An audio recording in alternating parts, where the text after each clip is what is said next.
Hello everyone, welcome back to Let Us Reason podcast with your host Jawara, where we talk about life, we talk about anything and give everyone a fair chance to express their opinions without being vulgar, disrespectful or hostile. You know, I do not know everything, you do not know everything, but we all can learn from each other by sharing our opinions and our experiences. And today we have a very important topic to talk about.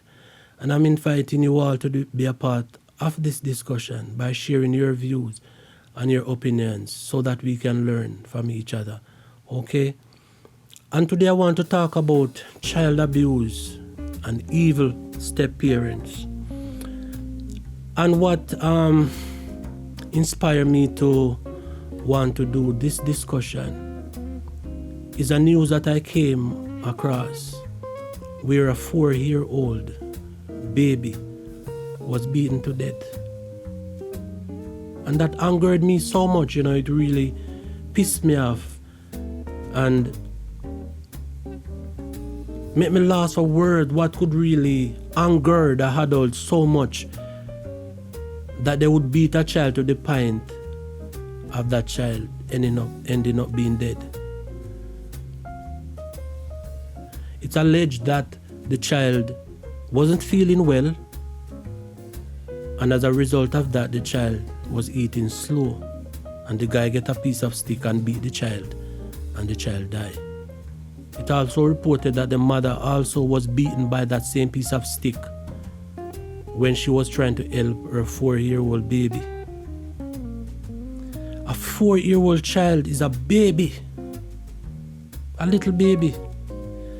I have children of my own, I have my daughters, and I remember when they was that age, they usually sick a lot, They was still teething, and when a child is teething, they have fever, some of the time they have running belly, some of the time they have a cold, So as a result of that, most of the time they don't want to eat, and we as parents have to force them to eat. So I can't understand how somebody would beat a child because they are eating slow, and the end result of that beating was death. That really pissed me off, and that really angered me a lot. I remember even a similar case in the late 90s, mid to late 90s. Somebody that I know beat his stepdaughter to death because the little girl wet her bed. That guy beat the little girl and killed the little girl. When you really see and hear of news like these, you just bring across a lot of sadness, And have you thinking, oh, the heart of man can be so wicked. And he didn't get away though. When he was sent to jail, sent to prison, he didn't make it out of prison. They murdered him in prison. And I think he got what he deserved. How can you beat a little child, girl or boy, to death for wetting their bed? I made a vow within myself when I was a child that I would never beat my children for wetting bed. A lot of stuff that I get beaten for, I made a vow right then and there when I was a child that I would never beat my children for those simple stuff. Because a lot of stuff that children get beaten for, really and truly, they don't have no control over it.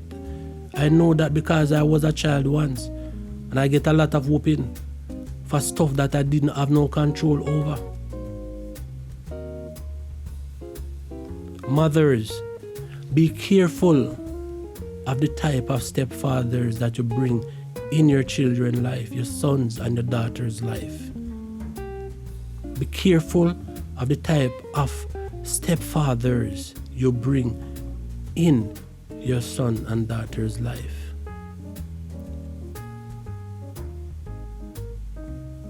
Because most of the time, step-parents do not like their stepchildren.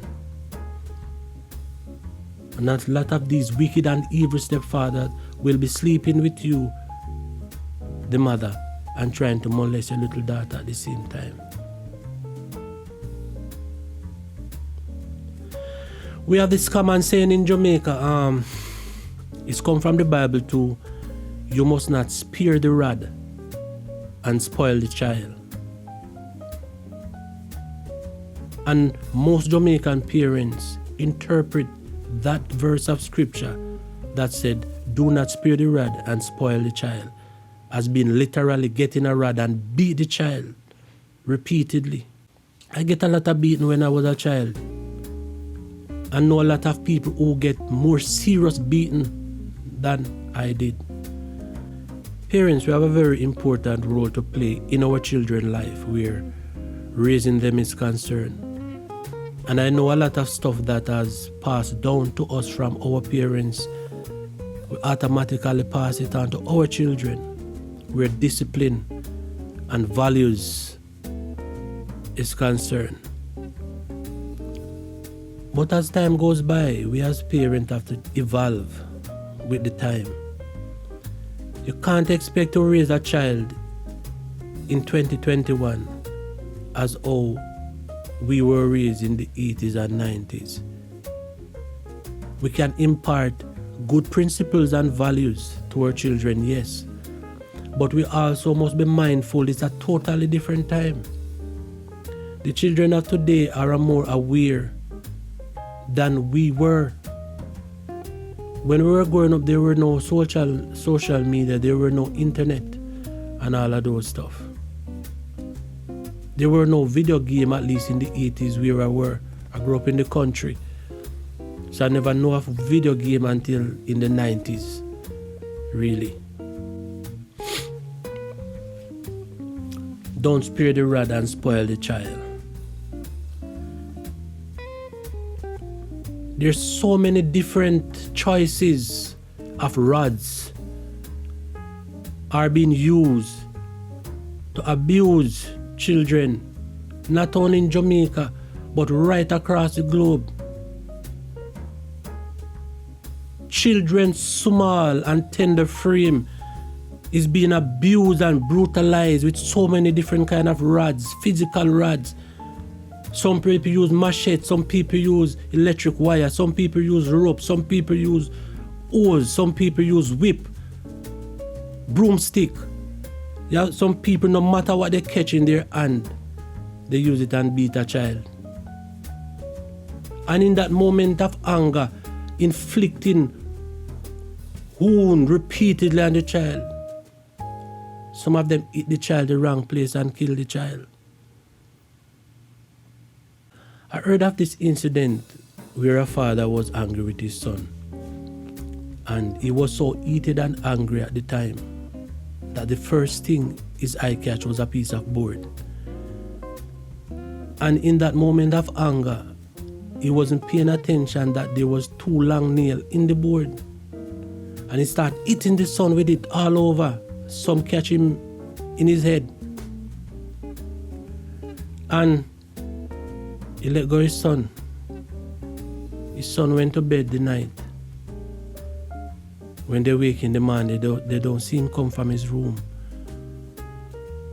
When they go, they find him dead in his bed with blood coming from his head. When the father looked at the piece of board, there was 2 nails in it.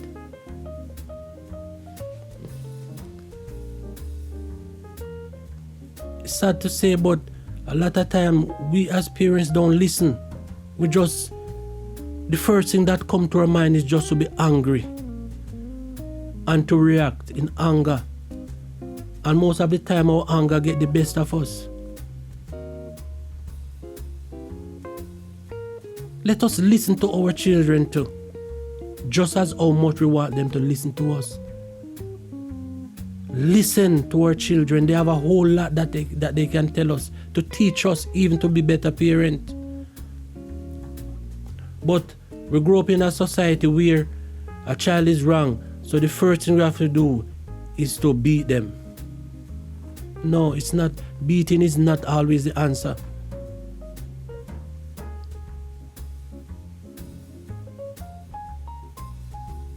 When you're going to take an electric wire and beat your child, and when you look at the child's skin, a whole lot of wheal with blood coming from them, that's evil, man. That's just child abuse.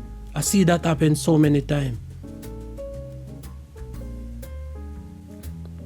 A lot of children also get abused in school. When I was going to school and before I was going to school, and maybe it's still happening, my dad have a scar right now on his ears that he got from a teacher over 60 years ago. And that scar never go away. Okay, I'm a strong believer that when my child left home and go to school, the teachers become parent of my child until my child is back home. But that don't give no teacher no right to abuse my child. No. Physically or verbally. It don't give that teacher to abuse my child.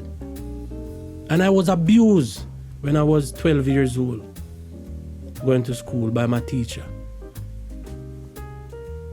The teacher leaves school on an emergency one day, and it was like 2 hours leave before school over. And the teacher leave 2 girls in the classroom to watch the class and write down name anybody who get up from their seat or even speak a word. And from that teacher left, I have my head on the desk, not talking to no one until school over and I go home. To my surprise, the following day when I come to school, the teacher called my name that I was giving trouble and talking in class. And no matter what I have to say and tell the teacher I wasn't doing it, the teacher didn't hear me and the teacher didn't believe me. And that teacher said, he's going to beat me and another guy that they write down the guy's name until he see sweat coming from his body. And if he don't see sweat coming from his body, he wouldn't stop beat us. And that teacher beat us left, right, with a leather belt. I was 12 years old. And if his forehead wasn't sweating, that teacher wouldn't stop all now. And that was the last day I go back to that school. A lot of kids don't go to school or learn in school because of abuse also at school from their teacher. And I can tell you this right now. I have my daughters, or if I have a 12-year-old son or whatever, and they go to school and any teacher do that, the same thing that teacher do to my child, I'm going to do it back to them. That's a fact. So even in the schools, some of the children, they are not free. They are being abused in school, verbally and physically. And they were sent to school to learn.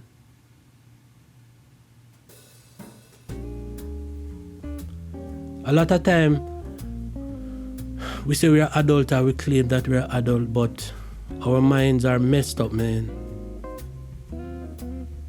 We are focusing on the wrong things some of the time. It's impossible for our children to think like adults. Impossible. The way I'm thinking now, 20 years ago, I wasn't thinking like this. Even though I was old enough. 30 years ago, I wasn't thinking like this. And I have to keep on working on myself as a parent to make good decisions, because not all the time we as parents are right. A lot of time we make some dumb decision, and most of us is so prideful we can't admit our wrong as parents.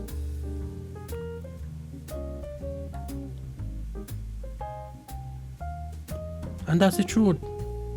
So I have to keep on retooling myself as a parent to do the right thing. You know? Because in our head, we want the child to see and understand the thing like how we see it and how we understand it. And they might catch on to little, but they're not going to 100% catch on to everything that we are trying to impart to them. Because they are still a child, they're going to see things as how child see it. And their mind going to work like a child mind. So the lack of patience that we have with children, we need to do better. Have more patience. I know there are some very rude children, disobedient, stubborn children.